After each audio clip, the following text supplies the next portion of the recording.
Namhlanje ngifisa ukukhuluma ngoMatthew 7 verse 1. I'm sure we can all relate kuMatthew 7 verse 1. Kwintshumayelo esentabeni la uJesu esoyiphetha khona.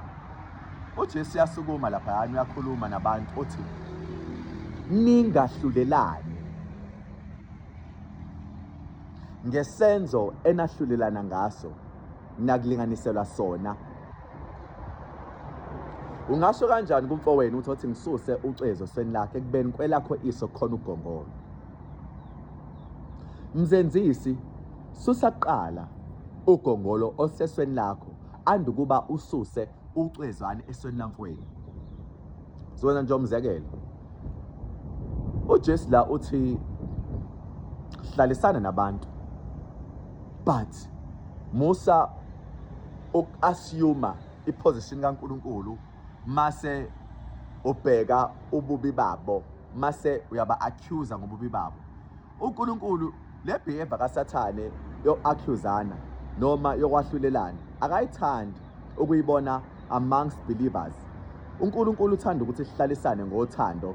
Uma umzalwane ebuthakathaka ubone ukuthi hayi ubuthakathaka lo mzalwane, wena okwakho ukuthi lo mzalwane umbekezelele, umthwale, uma ubona ukuthi uyabuyiseka umbuyise, kodwa uma ubona ukuthi ngeke azabuyiseke umyeke kanjalo. Okwakhe noNkulunkulu, futhi uma sekuyisikhathi uNkulunkulu nawe uzomvula amehlo.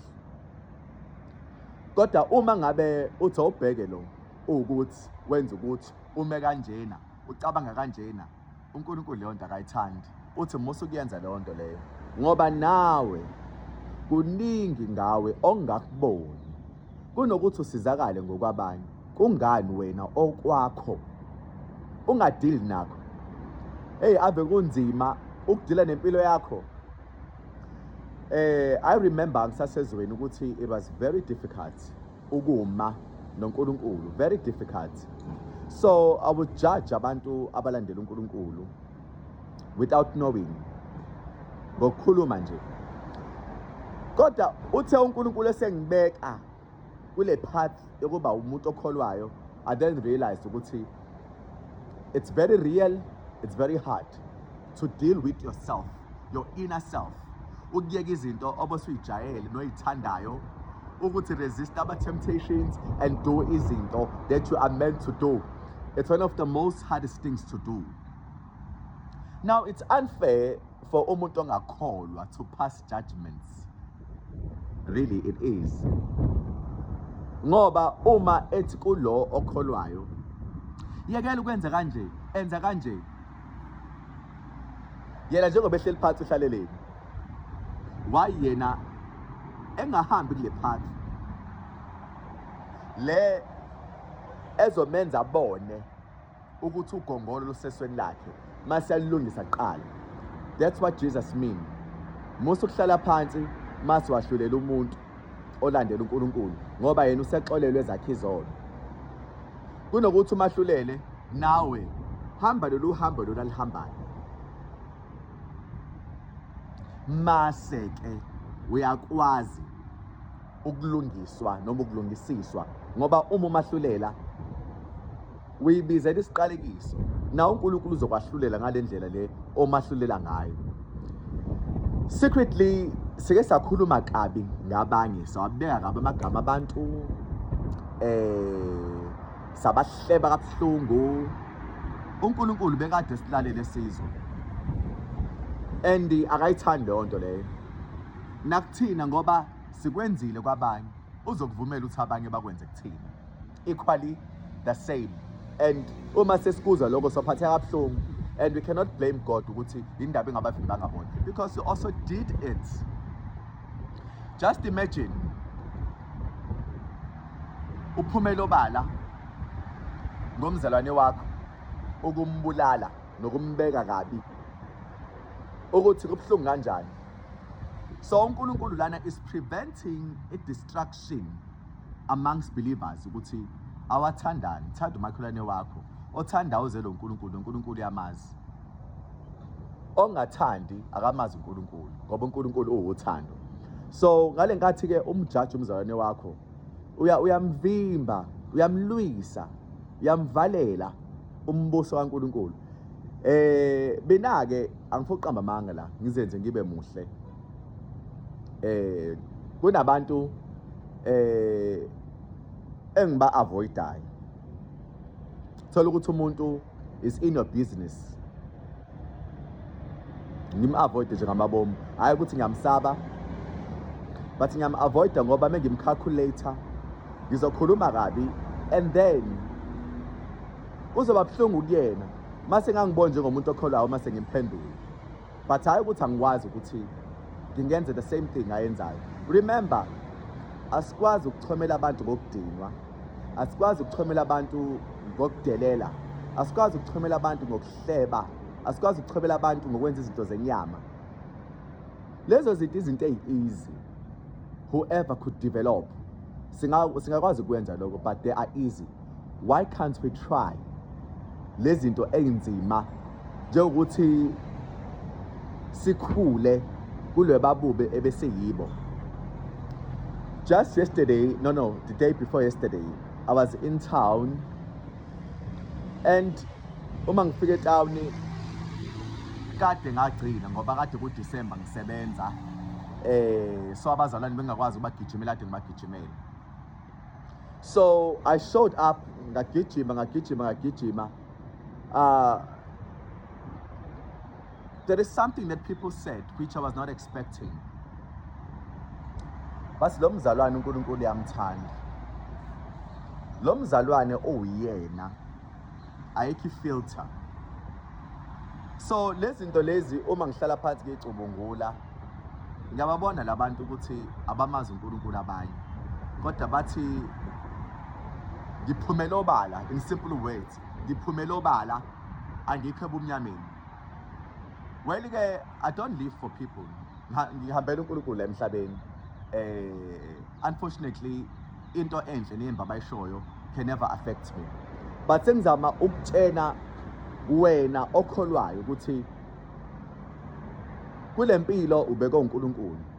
That is the person that you should learn to please. Please God, please God, please God, not people. The minute you live for people, you try to please the people. Uma bathi bek-rejecta, you won't feel happy. You won't feel enough, perfect. It will be as if you are never enough. Ngizama la ukutshena ukuthi ngale nkathi uhambela uNkulunkulu, nothing that people would say will impact you or change the way that you do things. But uma uphilela abantu, hayi mfana uzohlala kwi-level eyodwa ngoba abantu bayakwazi ukwehlisa. Ukubeke bengihambela abantu ngaba ngikho la. Unfortunately ngabe futhi angikwenzi lama video lawa.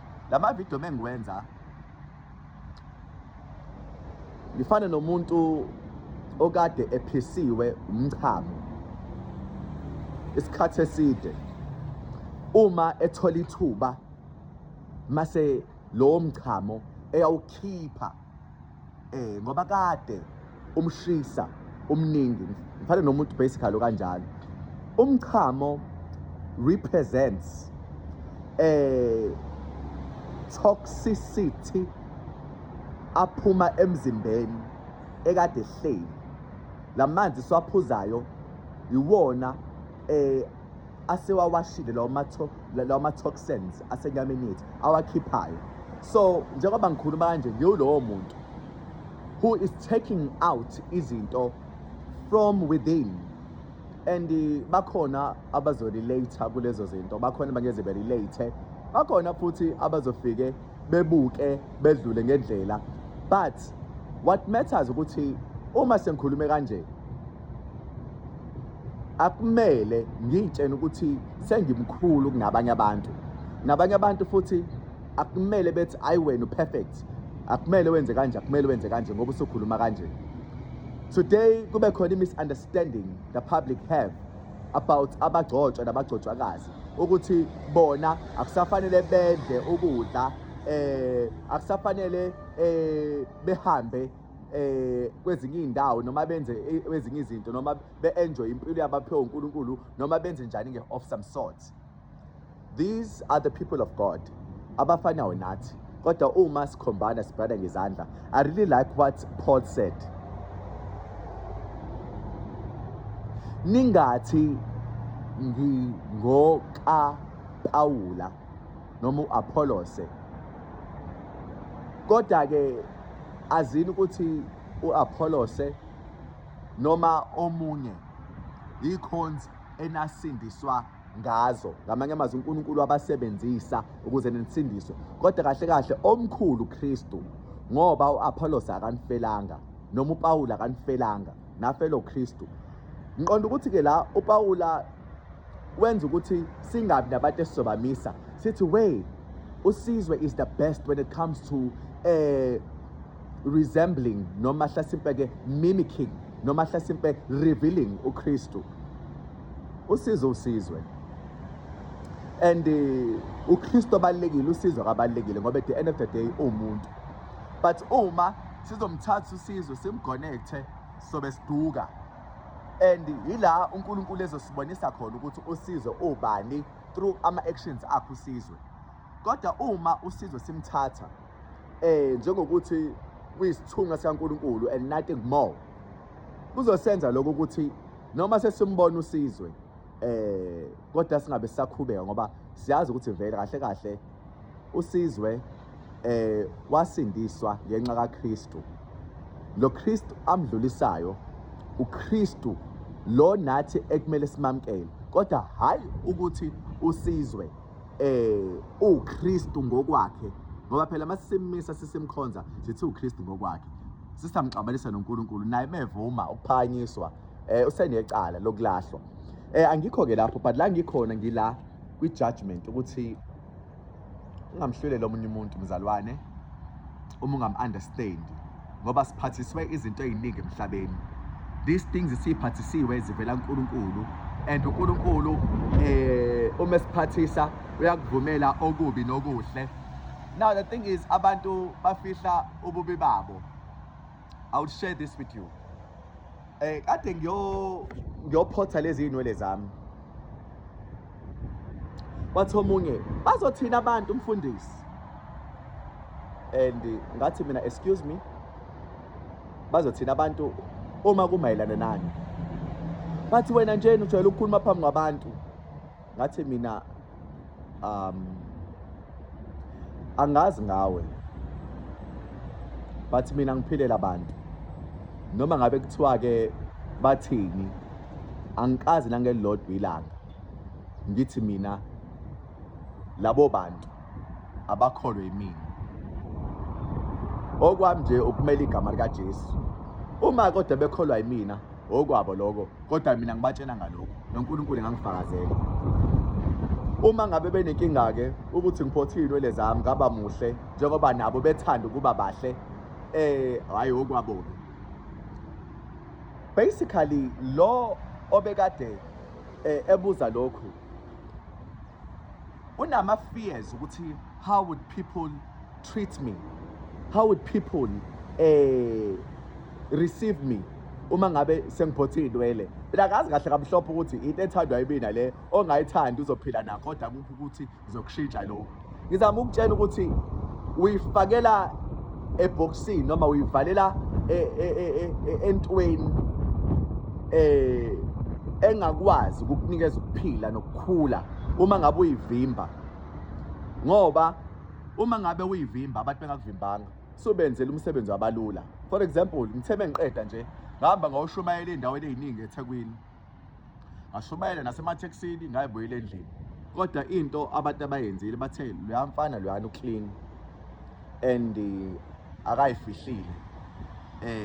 Uyambona kodwa ukuthi lokhu ayikho akafani nathi thina esiphuza ngasese, esenza ukuthi ngasese. Yena nje uNkulunkulu uyamthanda, uyabonakala, and ukuthi umfana oclean. But onke lawo magama lawa abawashilo bengekaze ashintshe lokhu okwenzakalayo.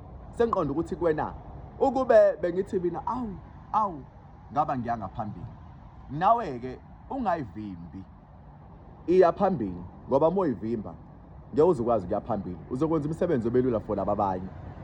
In closing, ngithanda ukusho ukuthi ngale nkathi wahlulela abantu, ulindele nakho lokho nakuwe. Okwenza kubantu kulindele ukuthi kwenziwe kuwena, okwenza kubantu kulindele nawe ukuthi kwenziwe kuwena, ngoba phela uNkulunkulu akafuni siphathe abantu kabi mase silindele okuhle. Egameni likaJesu, amen.